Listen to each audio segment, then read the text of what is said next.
इन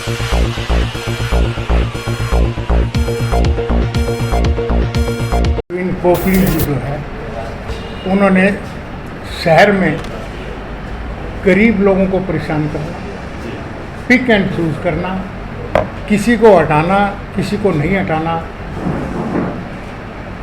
इसलिए कि गरीब रेहड़ी पटरी वाले जो लोग हैं उन गरीबों के साथ अन्याय हुआ है। मैं ये नहीं कहता कि अतिक्रमण नहीं हटाना चाहिए, अतिक्रमण हटाना चाहिए, पर कम से कम रेहड़ी पटरी वाले जो गरीब लोग हैं उनको पहले व्यवस्था की जानी चाहिए, फिर उनको हटाना चाहिए। रास्ते में अगर रेहड़ी पटरी वालों को हटा रहे हो तो बाकी जो छप्पर लगे हुए हैं उनको भी हटाना चाहिए। दूसरा, प्रवीण पोपली जी ने मेयर के चुनाव के दरमियान जो नॉमिनेशन पेपर फाइल किया है उसमें अपना नाम गलत लिखना, एफिडेविट में नाम कुछ और है और नॉमिनेशन पेपर पे फ्रंट में नाम कुछ और है। तो सर ये बारीकी से चीज़ जो चेक की जाती है, लेकिन इतनी बड़ी गलती कैसे होती है? देखिए, ओवर कॉन्फिडेंस होता है, अधिकारी दबाव में होता है, सरकार का प्रभाव होता है। जो सरकार का प्रभाव वाला व्यक्ति है उसके नॉमिनेशन को तो आया और दस्तखत मारे पास। बारीकी में तो और जो विरोधी पार्टियों के होते हैं, आज़ाद उम्मीदवार होते हैं, उनके देखे जाते हैं। मतलब आप सीधा सीधा कह रहे हैं जिसकी लाठी उसकी भैंस, ये बात कर रहे हैं? नहीं, ये मेरे कहने की जरूरत नहीं है, आप देख ही रहे हो ना। अगर इसकी जगह ये जो प्रवीण कुमार है, कृष्ण कुमार अगर इस तरीके से लिखा जाता तो मेरा नॉमिनेशन रद्द हो जाता। बात रेडी वालों की करें तो इनको तो अतिक्रमण के लिए कह दिया कि अतिक्रमण कर रहे हैं रेडी वाले जी। बात राजगुरु मार्केट की करें, सड़क के बीचों बीच पार्किंग व्यवस्था की हुई है, तो आने जाने जो पैदल जो चलते हैं उनके लिए बड़ी काफ़ी परेशानी का सामना उनको करना पड़ता है। इधर जो बरामदे हैं वो दुकानदारों ने कब्जा रखे हैं, तो इस पर क्या कहना चाहोगे? मैं यही कहूँगा, रेहड़ी पटरी वाले जितने लोग हैं उनकी व्यवस्था की जाए।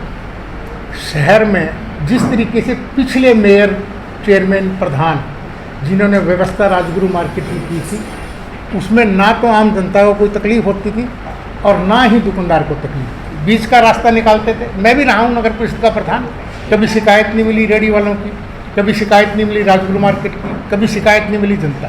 देखो, मैं नहीं कहता कि अतिक्रमण करो, अतिक्रमण हटाने का एक तरीका होता है। अगर आपको हटाना तो एक लाइन से हटाओ। 14 सेक्टर में रेहड़ी वालों को हटा दिया, कोने पे दुकान वाले हैं उनके छप्पर खड़े हैं। नगोरी गेट पे आओ, रेहड़ी वालों को हटा दिया, फ्रूट की और की दुकानें लगी हैं उनका छप्पर एज इट इज़ लगे हैं, उनके जो बाहर जो शोकेस लगे हैं, काउंटर लगे हैं, वो एज इट इज़ पड़े। सत्ता पार्टी के मेयर हैं, अभी तक आप कह रहे थे कि जो विरोधी पार्टी होती है उनकी तो रेक्टिफिकेशन पहले ही निकाल लेते हैं। क्या आपको लगता है, आप भी कह रहे हैं कि मैं प्रक्रिया शुरू करूंगा, तो किस तरह की प्रक्रिया करेंगे, क्योंकि सत्ता पार्टी है वो?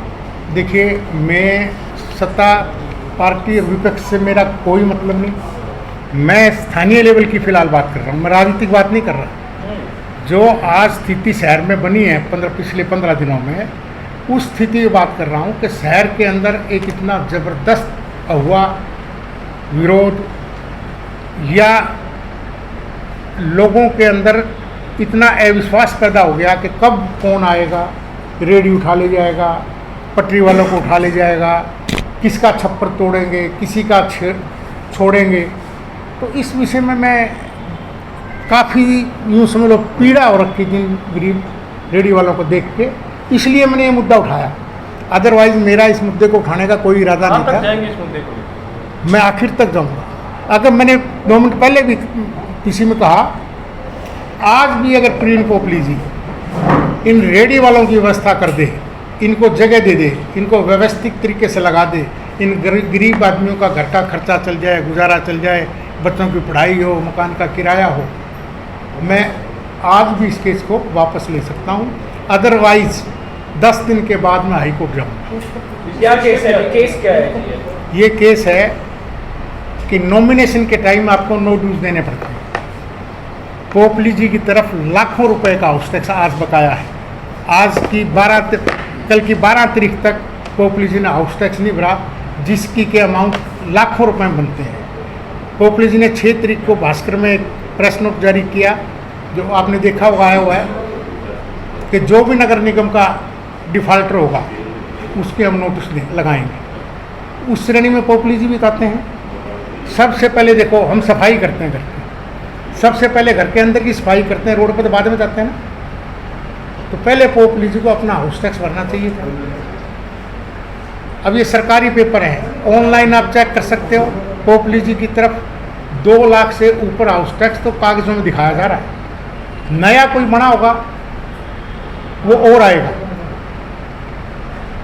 जहाँ तक मैं सोचता हूँ कि इन्होंने एक ही बिल्डिंग के 2 अकाउंट बना रखा है, 2 आईडी है, एक 39 गज की और एक 50 गज की। जबकि प्रवीण पोपली जी की रजिस्ट्री के अंदर 71.65 स्क्वायर गज की रजिस्ट्री है।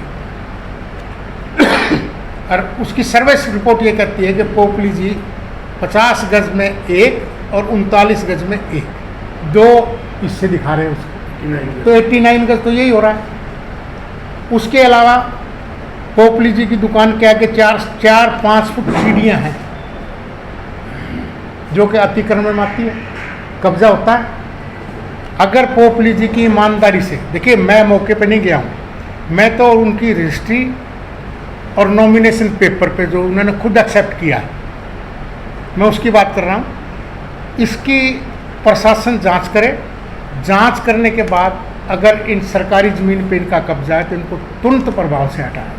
तो सर, ये जो अतिक्रमण का जो खेला जा रहा है, जो अतिक्रमण रेडी वालों को ही टारगेट किया गया। मैंने पहले भी सवाल आपसे ये किया था कि राजगुरु मार्केट के अंदर जो